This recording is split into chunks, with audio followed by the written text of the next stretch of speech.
Aaron Dillon here, Managing Director of AG Dillon & Co. Here is May 2, 2025 pre-IPO stock secondary market update. Neuralink, a brain-computer interface company, is raising $500 million at a pre-money valuation of $8.5 billion. That's targeting a $9 billion post-money valuation, or 2.5x its $3.5 billion valuation from November of 2023. The company, led by Jared Birchall, aims to commercialize brain-computer interface devices for people with paralysis, ALS, stroke, and other neurological conditions. Neuralink has earned the FDA's breakthrough device designation for tech designated to restore speech and communication. No brain-computer tech is commercially available in the U.S. yet. Musk's broader ecosystem continues to see valuation spikes, with SpaceX at $350 billion and xAI at $80 billion. That's their last primary rounds. Musk's personal net worth is estimated at $301 billion. Congrats to the Neuralink team.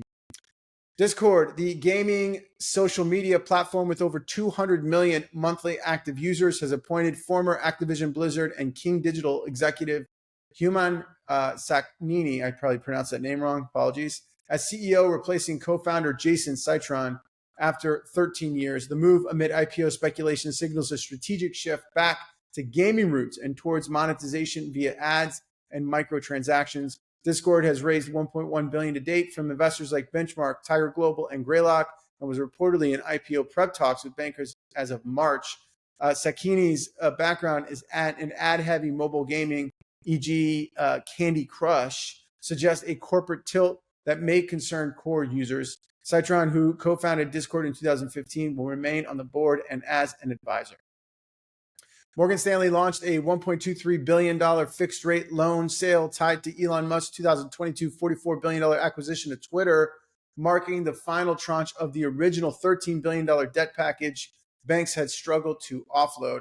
X, Twitter, and xAI, the AI large language model business, merged in March of 2025 to form xAI Holding Corp. The new loan carries a 9.5% interest rate and is offered at a discount of 97.5 to 98 cents on the dollar.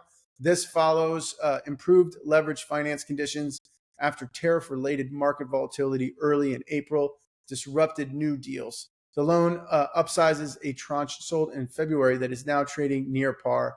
Investors' appetite has increased, partly due to potential upside from xAI, whose Grok model may soon be integrated into Microsoft Azure platform alongside models from OpenAI, Anthropic, Meta, and Google. xAI post-merger had a $113 billion valuation. It's up 10.4% in the secondary market to $124.8 billion. Glean, an AI startup building enterprise search chatbots, is in advanced talks to raise $150 million at a $7 billion valuation. That's up 52% from its $4.6 billion valuation in a $260 million round just 5 months ago. The company recently surpassed $100 million in ARR, annual recurring revenue, making it one of the highest valued mature AI startups on a revenue to valuation basis. The new round is expected to be led by Wellington Management, joining existing backers Kleiner Perkins, Lightspeed Venture Partners, and Sequoia Capital. Quite a group. The deal underscores sustained investor appetite for high-growth AI companies despite broader market volatility.